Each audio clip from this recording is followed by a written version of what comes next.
Students and welcome to my YouTube channel Jaan biology. आज हम आपको स्कैमिक स्ट्रोक के मतलब बताएंगे। हमारे दिमाग को ब्लड सप्लाई करने वाली दो आर्टरीज जिन्हें कैरोटिड आर्टरीज कहा जाता है, बाद दफ़ा थ्रोम्बस की वजह से ब्लॉक हो जाती हैं।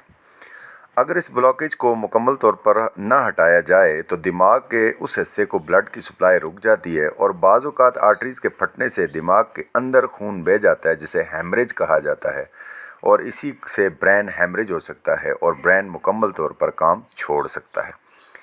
लेकिन इस बीमारी का एक इलाज मौजूद है। या तो मेडिसिन्स के ज़रिए इस थ्रोम्बस को जो ब्लड से बना है रिमूव किया जाता है, या फिर एक कैथेटर जो कि इस नाली के अंदर पास किया जाता है और कैथेटर के ज़रिए एक ब्लैडर भेजा जाता है। ब्लैडर को थ्रोम्बस के आगे ले जाकर फुला दिया जाता है। फिर रॉड निकालने के बाद कैथेटर को आहिस्ता आहिस्ता पीछे की तरफ खींचा जाता है और खींचते ही ये कैथेटर्स थ्रोम्बस को भी अपने साथ लेकर बॉडी से बाहर निकल आता है और यूं इस बीमारी का इलाज